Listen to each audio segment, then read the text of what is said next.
George. When our country needed me in Vietnam, I answered the call. And now, my law firm's here to answer your call when you've been seriously hurt. Hurt in a car wreck? Call George Sink Injury Lawyers at all nines. We're here to answer the call. The Live 5 for 6 mobile app. Download it today. Well, all the rain and storms that we've had over the last couple of days, long gone. Get ready for the weekend. We promise would be fantastic. A super Easter holiday weekend headed our way. Your 5 for 6 forecast is coming up. Right now on News Channel 6 at 6, cracking down on derelict property in Augusta. Why city leaders want to toughen punishment on landlords violating city code. As your News at 6 starts now. Live from Television Park, this is WJBF News Channel 6 at 6. Good evening, everyone. I'm Jenny Montgomery. I'm Brad Means. Thanks for joining us. Coverage you can count on begins with Augusta leaders saying they need to get tougher on people who violate city code. This after complaints about abandoned trailers sitting in a neighborhood for months. George Escala has the story.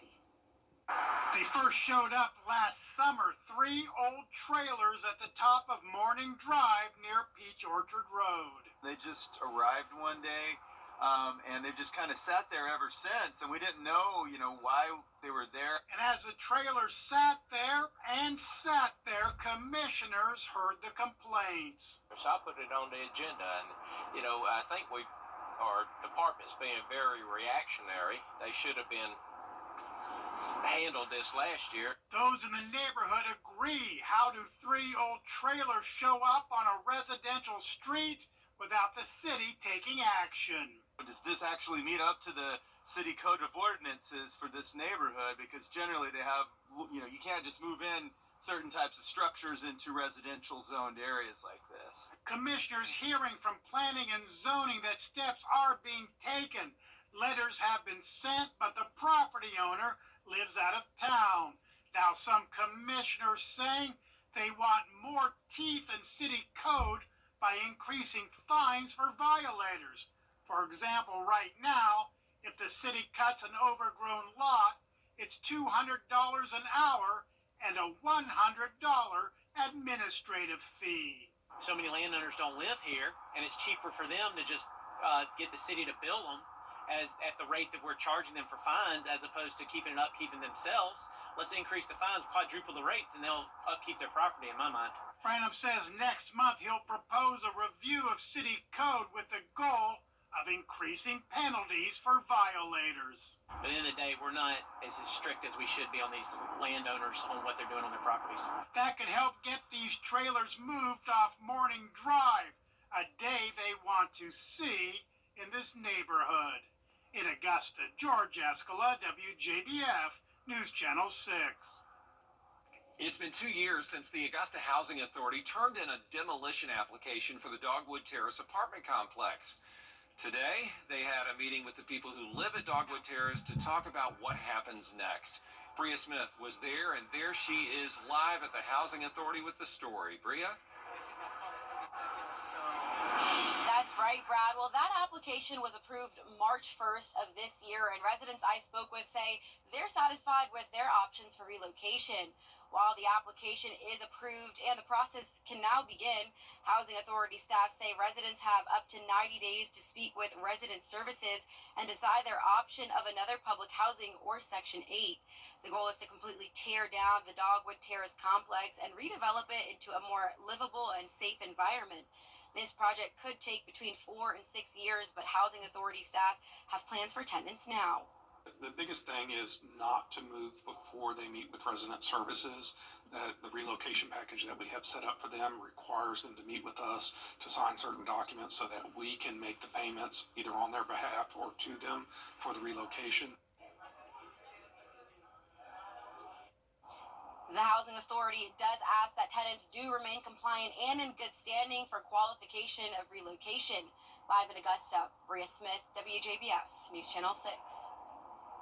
It is time now for a first check of the weather. For that, we turn to our chief meteorologist, Tim Miller. Guys, let's go to Aiken. Coming up in just a few minutes. Jenny and Brad. Thank you, Tim. Big news for Bamberg, nearly 3 months after the city was hit by an EF2 tornado. The city council approved a state of emergency in late January, requesting help at the state level. Governor Henry McMaster asked for that assistance from the Small Business Administration last week, and they approved. City leaders say this assistance will help them and several other counties in the area. Well, we're grateful. We're grateful, and I'm definitely, I speak for my constituents and those who reside in this city and even in the county and surrounding counties, because this effort will not only help Bamberg County but help our surrounding counties. I believe Allendale, Hampton, and other surrounding areas as well. And so I believe that everyone is excited about what will happen as it relates to the SBA loans. SBA has also opened a disaster loan outreach center at Bamberg County's courthouse, which will stay open until April 10th. We'll have more about that on News Channel 6 at 7. 2 people are wanted after a deadly shooting in Aiken County. It happened on Old Aiken Road. Investigators found 32-year-old Tavares Burley just before 5:30 yesterday. He had been shot. Investigators are looking for 29-year-old Shirlette Hayes and 23-year-old Stefan Dunbar. If you know where they are, please call the Aiken County Sheriff's Office. Raising awareness about sexual assault. That's the purpose of a lot of T-shirts you may see hanging on campus at Augusta University. Early this morning, the Clothesline Project was set up on the Somerville campus. Another will be added on the Health Sciences campus and near Christenberry Fieldhouse. The annual display serves as a strong visual reminder to empower victims to report the crime, honor a survivor's strength, and motivate others to take action. Clothesline Project is a visual project that represents survivors, bring about awareness, provide opportunities for survivors and those that have been affected by sexual assault to have a voice, to have a visual voice. Community partners and volunteers help hang the T-shirts. AU has been observing this event for more than 20 years. Richmond County Schools getting students ready for life after high school. Hepzibah High School holding its career fair today for juniors and seniors. The goal to introduce them to the options that are out there for their careers in the future. Local businesses were there, colleges were there, and they even had a place where the young people could register to vote. I think it was an opportunity for young students to actually explore careers in different colleges and, have a direction of where they want to go. And I think it's an opportunity to actually just to get a chance to ask questions and just tap into the career course or the college information. News Channel 6 was one of the businesses represented there, so happy to take part at this annual event. Fort Eisenhower helping military spouses find jobs today. Hiring Our Heroes hosted an event on Post. It was for military spouses and anyone else who's looking to find a job. I've been a military spouse for about 15 years. As you know, there's a lot of relocation, a lot of instability, and things that are unpredictable. One of the things I think that's so great about having an event like this is that there's an opportunity to not just find out about positions, but also to network.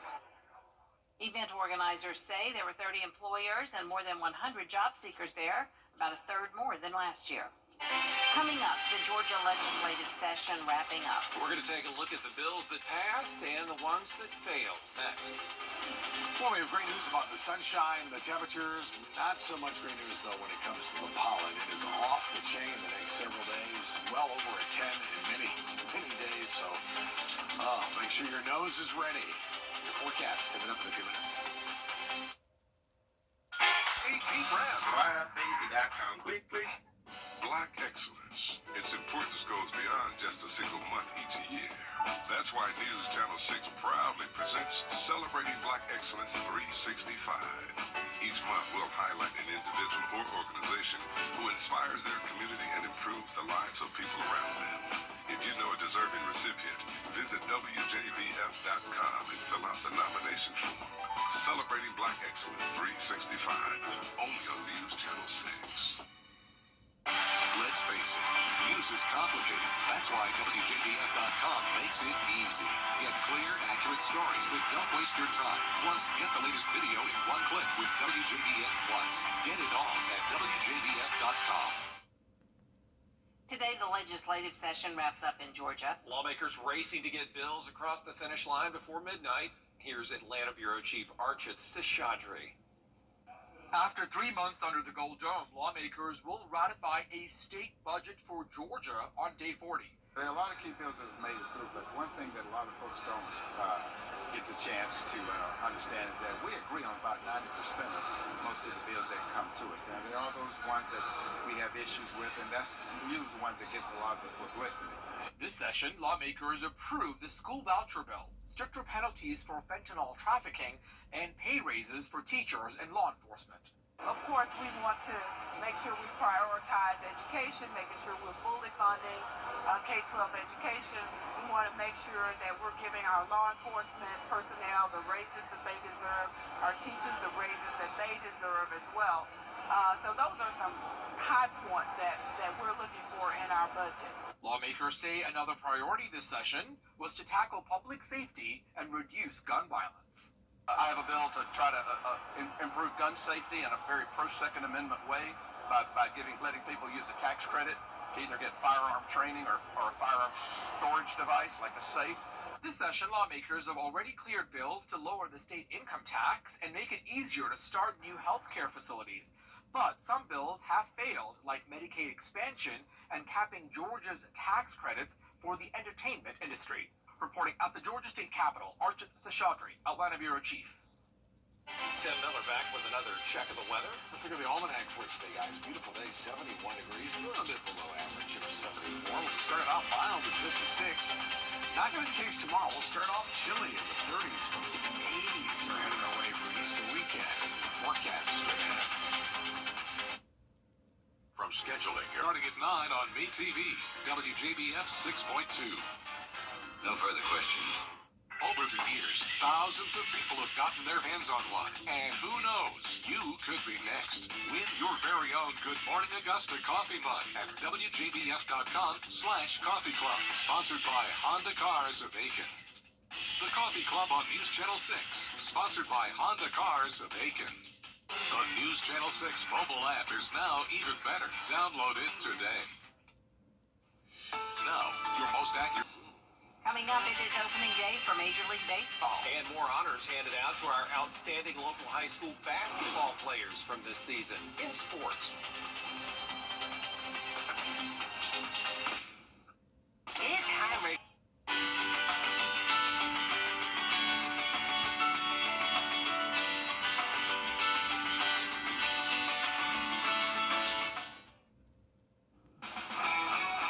WJBF sports coverage you can count on.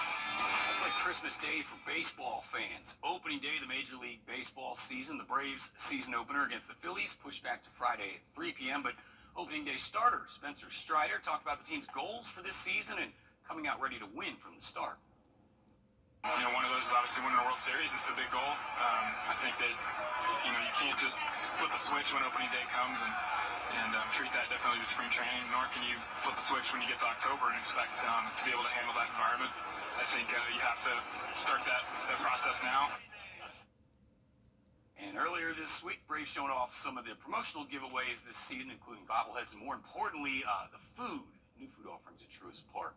Home openers Friday, April 5th against Arizona. Sticking with baseball, earlier this week, SRP Park hosting USC Aiken and Augusta as the Jags won 12-7. Tonight, another high school showcase game at SRP Park with Augusta Prep and Westminster. Our Kira Goldstein is live at the ballpark. Hey, Kira. Yeah, Brendan, it is another exciting night down here at SRP Park for the high school baseball showcase. I got a chance to talk to Augusta Prep head coach Todd Booker before the game started to talk about what this opportunity means to his guys, especially being that it is senior night for Augusta Prep tonight here at the park. Well, this is a once-in-a-lifetime opportunity. Our kids are very excited, and there's been a sense of excitement for the past week since we've been playing here. And now there's definitely a sense of excitement here in the ballpark. Not quite the way that Augusta Prep wanted to start the game. It's been a four-run third inning for the Wildcats so far, but the game is not over yet. Far from it. I'll have more later on tonight. For now, Kira Goldstein, WJBF News Channel 6. Thanks, Carol. The AJC releasing its list of all-state basketball teams for 2024 and 15 local players receiving honors, headlined by Westside's DeMarco Middleton, taking Player of the Year for Class 2A, helped lead the Patriots to their third straight state championship. He's been a part of all three. His teammate, Levante Ivory, named second team. Thompson's Daquan Young, also on the first team. His teammate, Ja'Kias Jones, getting honorable mention. And Butler's Roosevelt Brown named to the 2A second team. And on the girls' side, Michaela Bogans from Cross Creek, WJBF family member Carrie Fluellen from Josie, and Tanya Williams from Swainsboro on the first team. Butler's Brayla Harris and Thompson's Jada Kendrick named to the second team. We'll get the full list at WJBF.com. And how sweet it is. Clemson Tigers, a little over a half hour from tip-off in the Sweet 16 against Arizona. And if they win and the Alabama Fighting Brad Means win, coming up at 9:40 against North Carolina, you two will meet in the Elite Eight. Yeah, it'll be Saturday for a trip to the Final Four. And I think Jenny's leading our bracket. That's why she is dominating. We'll be right back. Join attorney M. Austin Jackson, the Augusta Guy, for legal insights every Monday and Tuesday afternoon. Don't miss the Legal Minute, brought to you by M. Austin Jackson, attorney at law. The lottery isn't about Washington, Georgia. 7-Eleven introducing a brand new flavor of sparkling water that has some fans skeptical. The convenience store giant says it's teaming up with Miracle Seltzer for a new line of sparkling waters, including one that has a hot dog flavor. Big Bite Hot Dog is meant to taste just as you might think, like a hot dog. Thank goodness they also have lemon lime, green apple, and sweet orange. No thank you. No, sir. Just went to my first Buc-ee's, speaking of gas stations. Really? It is overwhelming. It It's was. like the Walmart of gas stations. Food was great, though. Picture of Bucky? Do what? Did you get a picture of you and Bucky? No, I didn't see him there. He's But I out did front. get a sandwich that was this large. Yeah, it was delicious. like a brisket I got brisket, too. or and the I got Alamo beef turkey sandwich. Beef jerky. I got the triple meat. All right. Turkey sausage. Any and brisket. beaver nuggets? Got beaver nuggets. I didn't do the whole experience. We'll get a Buc-ee's one day. I feel it. And we'll send the bill for this ad to Bucky's. Yeah, help us. Give us. Hey, let's do our forecast. It's beautiful. It's a good Friday. Oh, it's going to be a great Friday. 73 will be the high. 79 on Saturday, and we're pushing 80s for Easter weekend. It will be absolutely spectacular. Get out and enjoy with family and friends. Thanks a lot, Timmy. Buc-ee's, it leads Alabama, is my stomping grounds right now. Yeah? Yeah. I think we should get a care package sent our way. Anyone from Buc-ee's out there? I think it's coming. They're watching. Yeah. We appreciate you watching. I know that. Have a good night.